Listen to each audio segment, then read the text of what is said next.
Good afternoon, everyone.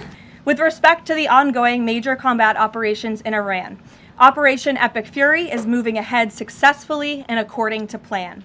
With each passing day, the United States military is increasing its advantage over the terrorist Iranian regime. It's no surprise that we are seeing the remaining elements of the regime become increasingly eager to end the destruction and come to the negotiating table while they still can. Despite all of the public posturing you hear from the regime and false reporting, talks are continuing and going well. What is said publicly is, of course, much different than what's being communicated to us privately. As a result, President Trump issued a 10-day pause to postpone planned strikes on Iranian power plants and energy infrastructure. This remains a truly once-in-a-generation opportunity for the regime to make a good deal with the United States, permanently abandon their nuclear ambitions, and stop acting as the world's leading state sponsor of terrorism.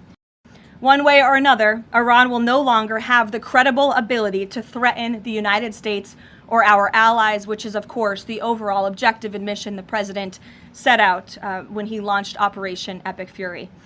In the ongoing negotiations, of course, anything that they say to us privately will be tested, and we will ensure that they are being held accountable to their word. And if they are not, the president has laid out the military consequences that the Iranian regime will see if they don't hold true to the words that we are hearing privately behind the scenes. When the president says more reasonable, again, these folks are appearing more reasonable behind the scenes privately in these conversations than perhaps some of the previous leaders who are now no longer on planet Earth because they lied to the United States and they strung us along in negotiations, and that was unacceptable to the president, which is why many of the previous leaders were killed. Back during the Persian Gulf War, 1990, 1991, Arab countries paid for the vast majority of the cost of the war. Kuwait, Saudi Arabia, the UAE. Who's paying for the cost of this war? Will those Arab countries step up to do just that? Well, I think it's something the president would be quite interested in calling them to do. I won't get ahead of him on that, but certainly it's an idea that I know that he has and something that I think you'll hear more from him on.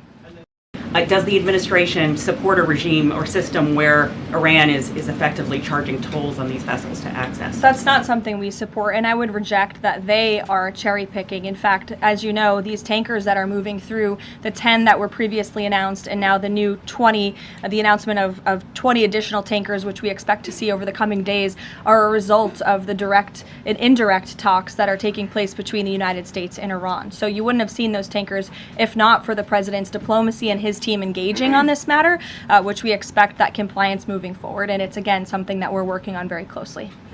And then secondly, I know President Trump says we're ahead of schedule in achieving his military objectives in Iran. He laid out that 4 to 6 week timetable for this conflict, and we're now within week 5. So how do you square kind of those two? Well, 4 to 6 weeks estimated timeline. Again, you just said we're on day 30 of the operation. I just provided you with some of the updates from the Pentagon directly in achieving the objectives, and the military has been enormously successful. I think we should all be very proud of our armed forces for what they have done over the past 30 days. The mission will continue until the objectives are achieved, and that 4 to 6 week timeline does remain right now. I don't have any updates for you on that. What we're hearing from them is more reasonable. They have agreed to some of the points the United States laid out, as the president said last night aboard Air Force One. But again, as for the specifics, as these negotiations are ongoing, we're not going to broadcast them to the world unless the president chooses to do so, which he has the full right to do as the leader of the free world. But I know the president has set a deadline for April 6th in just 1 week. What does the president need to see to not move forward with those strikes by April 6th? Well, I think he said it in his Truth Social post this morning. He wants to see a deal over the next 10 days. That timeline is waning, several days left, and we'll see. I won't get ahead of it. We'll see what happens in the end of the 10-day period. On the paychecks, Caroline. Thank you.